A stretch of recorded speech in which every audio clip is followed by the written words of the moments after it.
ಸ್ನೇಹಿತರೆ, ಮೀಡಿಯಾ ಮಾಸ್ಟರ್ಸ್ಗೆ ಸ್ವಾಗತ ಸುಸ್ವಾಗತ. ಗೆಳೆಯರೆ, ಪಾಕಿಸ್ತಾನದಲ್ಲೋ ಬಾಂಗ್ಲಾದಲ್ಲೋ ಅಪರಿಚಿತರು ಹೋರ್ ಟಿಕೆಟ್ಗಳನ್ನು ಹಂಚ್ತಾ ಇದ್ದಾರೆ ಅಂದ ಕೂಡಲೇ ಅಯ್ಯೋ ಅವರು ನಮ್ಮಲ್ಲಿಗೂ ಬರಬಾರದೆ, ದೇವದೂತರು ನಮ್ಮಲ್ಲಿ ಕೂಡ ಕೆಲಸವನ್ನು ಯಾವಾಗ ಮಾಡ್ತಾರೆ ಅಂತ ನೀವು ಕೇಳ್ತಲೇ ಇರ್ತಿದ್ರಿ. ಈಗ ಅಂಥದ್ದೊಂದು ಘಟನೆ ಮಹಾರಾಷ್ಟ್ರದಿಂದ ಶುರುವಾದಂತಿದೆ. ಅಲ್ಲಿ 2025ಕ್ಕೆ ವಿದಾಯ ಹೇಳೋ ಸಂದರ್ಭದಲ್ಲೇ 13 ವರ್ಷಗಳ ಹಿಂದಿನ ಬಾಂಬ್ ಸ್ಫೋಟವೊಂದರ ಆರೋಪಿ ಹಾಗೂ ಹಲವಾರು ಕ್ರಿಮಿನಲ್ ಪ್ರಕರಣಗಳಲ್ಲಿ ಬೇಕಾಗಿದ್ದ, ಒಂದಷ್ಟು ವರ್ಷ ಜೈಲಲ್ಲಿದ್ದು ಜಾಮೀನಿನ ಮೇಲೆ ಹೊರಗೆ ಬಂದಿದ್ದ, ಹಾಗೆ ಹೊರಬಂದ ನಂತರ ರಾಜಕಾರಣಿಯಾಗೋದಕ್ಕೆ ಪ್ರಯತ್ನಗಳನ್ನು ಕೂಡ ಮಾಡ್ತಾ ಇದ್ದ ಉಗ್ರನೊಬ್ಬನನ್ನು ಹೋರ್ ಯಾತ್ರೆಗೆ ಕಳುಹಿಸಿಕೊಡಲಾಗಿದೆ. ಇಲ್ಲಿ ಅವನ ಮೇಲೆ ಕರುಣೆಯ ದೃಷ್ಟಿಯನ್ನು ಬೀರೋದಕ್ಕೆ ಆ ದಯಾಳುವಾದ ದೇವನು ಯಾರನ್ನ ಬಳಸ್ಕೊಂಡ ಅನ್ನೋದಿನ್ನೂ ಗೊತ್ತಾಗ್ತಾ ಇಲ್ಲ. ಆದರೆ ಟಿಕೆಟ್ ಇಶ್ಯೂ ಮಾಡೋ ರೀತಿಯಲ್ಲಿ ಮಾತ್ರ ಅಂಥ ಯಾವ ವ್ಯತ್ಯಾಸನೂ ಕಾಣ್ತಾ ಇಲ್ಲ. ಇವರು ಬೈಕಲ್ಲಿ ಬಂದರು, ಇವನನ್ನು ಕಂಡ್ರು, ರಿವಾಲ್ವರ್ಗಳ ಮೂಲಕ 2 ಬಾರಿ ಖುದಾ ಹಫೀಜ್ ಹೇಳಿದರು, ಅಲ್ಲಿಂದ ಹೊರಟು ಹೋದರು ಅಷ್ಟೇ. ಹಾಗೆ ಊರುಗಳಿಗೆ ಅರ್ಪಣೆ ಆಗಿರೋದು ಅಸ್ಲಂ ಶಬೀರ್ ಶೇಖ್ ಅಲಿಯಾಸ್ ಬಂಟಿ ಜಹಗೀರ್ದಾರ್. ಅವನು 13 ವರ್ಷಗಳ ಹಿಂದೆ ಪುಣೆಯಲ್ಲಿ ನಡೆದಿದ್ದ ಸರಣಿ ಸ್ಫೋಟ ಪ್ರಕರಣದ ಆರೋಪಿಯಾಗಿದ್ದ. ಪ್ರಕರಣ ಇನ್ನೂ ಕೂಡ ನ್ಯಾಯಾಲಯದಲ್ಲಿ ವಿಚಾರಣೆಯ ಹಂತದಲ್ಲೇ ಇದೆ. ಅದರ ಆರೋಪಿಗಳು ಹೊರಗೆ ಜಾಮೀನಿನ ಮೇಲೆ ಆರಾಮಾಗಿ ಓಡಾಡ್ತಾ ಇದ್ದಾರೆ. ಅಂಥವ್ರ ಪೈಕಿ ಇವನು ಕೂಡ ಒಬ್ಬ. ಜೈಲಿಂದ ಬಂದ ನಂತರ ತನ್ನದೇ ಆದ ನೆಟ್ವರ್ಕನ್ನು ಮಾಡಿಕೊಂಡಿದ್ದ. ಮರಳು ದಂಧೆ ಸೇರಿದಂತೆ ಸಾಕಷ್ಟು 2 ನಂಬರ್ ದಂಧೆಗಳಲ್ಲಿ ತೊಡಗಿಸ್ಕೊಂಡಿದ್ದ. ರಾಜಕೀಯದ ಕಡೆಗೆ ಹೆಜ್ಜೆ ಹಾಕ್ತಾ ಇದ್ದ. ತನ್ನ ಕುಟುಂಬದ ಇಬ್ಬಿಬ್ಬರನ್ನ ಕೌನ್ಸಿಲರ್ಗಳನ್ನಾಗಿ ಮಾಡಿದ್ದ. ಹೊರಗೆ ರಾಜಾರೋಷವಾಗಿ ಓಡಾಡಿಕೊಂಡಿದ್ದ. ಅಂಥವನಿಗೆ ಹೊಸ ವರ್ಷದ ಹಿಂದಿನ ದಿನ ಹೋರ್ ಯಾತ್ರೆಗೆ ಟಿಕೆಟ್ ಸಿಕ್ಕೇ ಬಿಟ್ಟಿದೆ. ಸ್ನೇಹಿತರೆ, ನಿಮ್ಮಲ್ಲಿ ಸಾಕಷ್ಟು ಜನ ಯೂಟ್ಯೂಬ್ ಚಾನಲ್ಗಳನ್ನು ಮಾಡಿರ್ತೀರಿ, ಮಾಡಬೇಕು ಅಂತ ಅಂದ್ಕೊಂಡಿರ್ತೀರಿ. ಆದರೆ ಅವುಗಳನ್ನು ಹೇಗೆ ಮುಂದುವರಿಸಬೇಕು ಅನ್ನೋ ಚಿಂತೆಯಲ್ಲಿರ್ತೀರಿ. ನಿಮಗಾಗಿನೇ ನಾವು ಒಂದು ಯೂಟ್ಯೂಬ್ ತರಬೇತಿ ಕಾರ್ಯಕ್ರಮವನ್ನು ಆಯೋಜಿಸ್ತಾ ಇದ್ದೀವಿ. ಅದರಲ್ಲಿ script writing, voice, camera, channel optimisation, monetisation, ಹಾಗೆ ಆರ್ಟಿಫಿಷಿಯಲ್ ಇಂಟೆಲಿಜೆನ್ಸ್, ಸೆಕ್ಯೂರಿಟಿ, ಹೀಗೆ ನಾನಾ ವಿಷಯಗಳನ್ನು ನೀವು ಕಲಿಯೋದಕ್ಕೆ ಸಾಧ್ಯ ಆಗುತ್ತೆ. ನಿಮಗಾಗಿನೇ ಇದೇ ಜನವರಿ 9, 10 ಮತ್ತು 11ನೇ ತಾರೀಕು ತರಬೇತಿ ಕಾರ್ಯಕ್ರಮವನ್ನು ಆಯೋಜಿಸ್ತಾ ಇದ್ದೀವಿ. ಹೆಚ್ಚಿನ ಮಾಹಿತಿಗಾಗಿ 9972379459 9972237945 ಸಂಖ್ಯೆಗೆ ಸಂಪರ್ಕಿಸಿ. ಗೆಳೆಯರೆ, ಅದು 2012ರ ಆಗಸ್ಟ್ 1ನೇ ತಾರೀಕು. ಪುಣೆ ಅನ್ನೋ ಭಾರತದ 9ನೇ ಅತಿದೊಡ್ಡ ಮೆಟ್ರೋಪಾಲಿಟನ್ ಸಿಟಿ ಯಥಾ ಪ್ರಕಾರ ಅವತ್ತು ಕೂಡ ತಣ್ಣಗೆ ತನ್ನ ಪಾಡಿಗೆ ತಾನಿತ್ತು. ಈ ಮುಂಬೈಗೂ ಪುಣೆಗೂ ಸಾಕಷ್ಟು ವ್ಯತ್ಯಾಸಗಳಿವೆ. ಮುಂಬೈ ಮಹಾನಗರ ಸದಾ ಧಾವಂತಕ್ಕೆ ಬಿದ್ದ ಹಾಗೆ ಓಡ್ತಾ ಇರುತ್ತೆ, ಅದಕ್ಕೆ ಸ್ಪೀಡ್ ಜಾಸ್ತಿ. ಆದರೆ ಪುಣೆ ಹಾಗಲ್ಲ, ಅದು ಶಾಂತವಾಗಿರುತ್ತೆ, ಅದಕ್ಕೆ ಅದರದ್ದೇ ಆದ ಒಂದು ರಿದಮ್ ಇದೆ. ಅವತ್ತು ಸಂಜೆ ಸಮಯ 7 ಗಂಟೆ ದಾಟಿತ್ತು. ಪುಣೆಯ ಬಾಲಗಂಧರ್ವ ಆಡಿಟೋರಿಯಂನಲ್ಲಿ ಭ್ರಷ್ಟಾಚಾರದ ವಿರುದ್ಧ ಇಂಡಿಯಾ ಅಗೇನೆಸ್ಟ್ ಕರಪ್ಷನ್ ಸಂಘಟನೆಯ ಸಭೆ, ಭಾಷಣಗಳು, ಆಂದೋಲನಗಳು ನಡೀತಾ ಇದ್ವು. ಅವತ್ತೇ ತಿಲಕ್ ಸ್ಮಾರಕ ರಂಗಮಂದಿರದಲ್ಲಿ ಏನೋ ಒಂದು ಕಾರ್ಯಕ್ರಮ. ಅಲ್ಲಿಗೆ ಅವತ್ತಿನ ಕೇಂದ್ರ ಗೃಹ ಸಚಿವ ಶಿಂಧೆ ಅವರು ಬರಬೇಕಿತ್ತು. ಅದಕ್ಕೆ ಪೊಲೀಸರು ಬಂದೋಬಸ್ತು ಮಾಡ್ತಾ ಇದ್ರು. ಅದೇ ಸಮಯಕ್ಕೆ ಜಂಗ್ಲಿ ಮಹಾರಾಜ್ ರಸ್ತೆ ಅಂದರೆ ಬಾಲಗಂಧರ್ವ ಆಡಿಟೋರಿಯಂನ ಸಮೀಪ ಮೆಕ್ಡೊನಾಲ್ಡ್ನ ಎದುರು, ಹೀಗೆ ಆ ರಸ್ತೆಯ 1 ಕಿಲೋಮೀಟರ್ನ ಉದ್ದಕ್ಕೂ ಒಂದರ ಹಿಂದೊಂದರಂತೆ 4 ಸ್ಫೋಟಗಳು ಕೇಳಿಬಂದವು.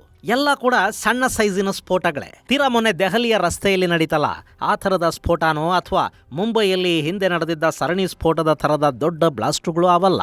ಆದರೂ ಆ ಸ್ಫೋಟ ಪುಣೆಯನ್ನ ಭಯಕ್ಕೀಡು ಮಾಡ್ತು. ಅಲ್ಲಿ ಅಂಥ ಯಾವ ಸಾವು ನೋವುಗಳು ಆಗಿರಲಿಲ್ಲ. ಆದರೆ ದಯಾನಂದ ಬಾಪುರಾವ್ ಪಾಟೀಲ್ ಅನ್ನೋ ಟೈಲರ್ ಒಬ್ಬರು ಒಂದಷ್ಟು ಗಾಯಗೊಂಡಿದ್ರು. ಯಾಕೆಂದ್ರೆ ಅವರ ಕೈಯಲ್ಲಿದ್ದ ಚೀಲದಲ್ಲೇ ಸ್ಫೋಟ ಉಂಟಾಗಿತ್ತು. ಅವರನ್ನ ತಕ್ಷಣ ಆಸ್ಪತ್ರೆಗೆ ದಾಖಲು ಮಾಡಲಾಯಿತು. ಆನಂತರ ಪೊಲೀಸರು ಈ ದಯಾನಂದ ಬಾಪುರಾವ್ ಪಾಟೀಲ್ ಅವರನ್ನ ಸಂಶಯದ ಮೇಲೆ ವಶಕ್ಕೆ ತಗೊಂಡ್ರು, ವಿಚಾರಣೆ ಮಾಡಿದ್ರು.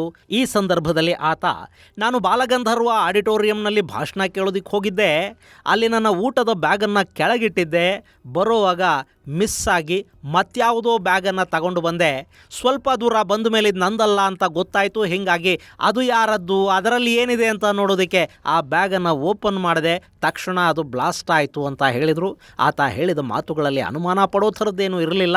ಅಲ್ಲಿಗೆ ಬಾಲಗಂಧರ್ವ ಹಾಲ್ನ ಒಳಗೆ ಸ್ಫೋಟ ನಡೆಸೋದಕ್ಕೆ ಅಲ್ಲೊಂದು ಸಂಚು ನಡೆದಿತ್ತು. ಅಲ್ಲಿ ಪ್ಲಾಂಟ್ ಮಾಡಿದ್ದ ಬಾಂಬನ್ನು ಈ ಟೈಲರ್ ತನಗರಿವಿಲ್ಲದೆ ಹೊರಗೆ ತಗೊಂಡು ಬಂದಿದ್ದಾನೆ ಅನ್ನೋದು ಗೊತ್ತಾಯಿತು. ಅಲ್ಲಿಂದ ಇನ್ನು ಸ್ವಲ್ಪ ಮುಂದೆ ರಸ್ತೆಯಲ್ಲಿ ಇಡಲಾಗಿದ್ದ ಇನ್ನೂ ಒಂದು ಬಾಂಬನ್ನು ಡೆಫ್ಯೂಸ್ ಮಾಡಲಾಯಿತು.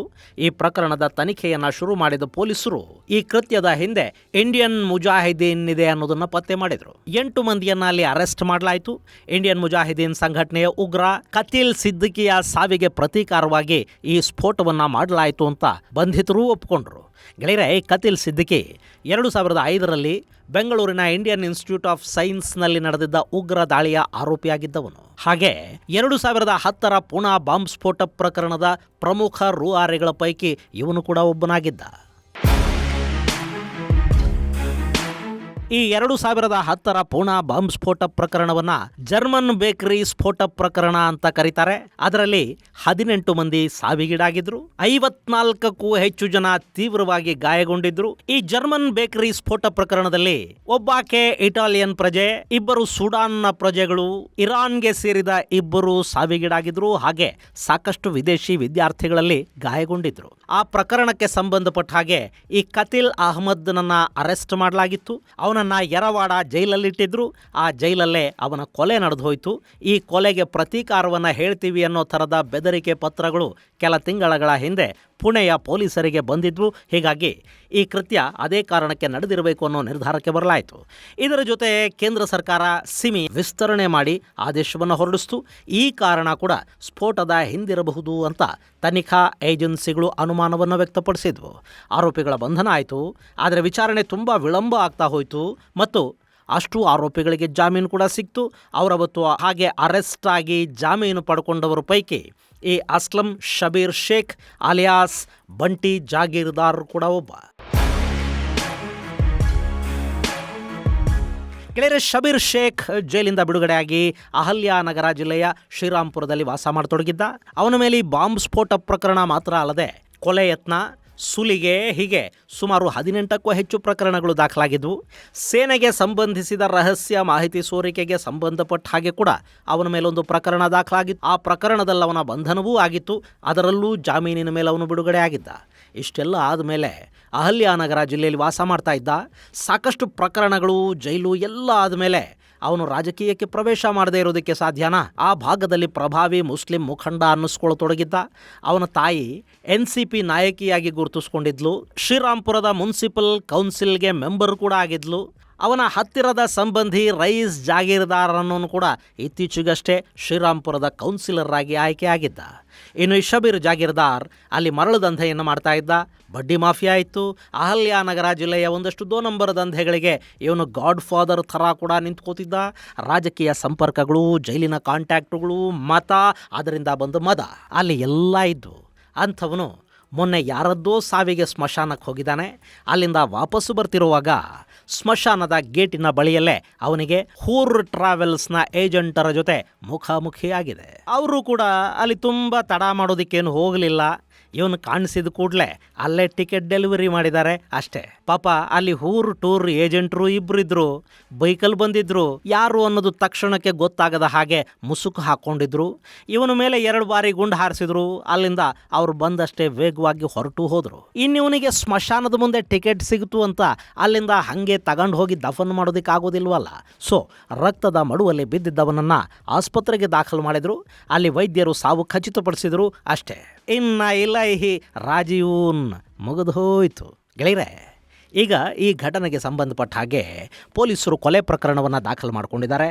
ಆರೋಪಿಗಳನ್ನು ಹುಡುಕುವ ಕೆಲಸ ಅಲ್ಲಿ ಶುರುವಾಗಿದೆ.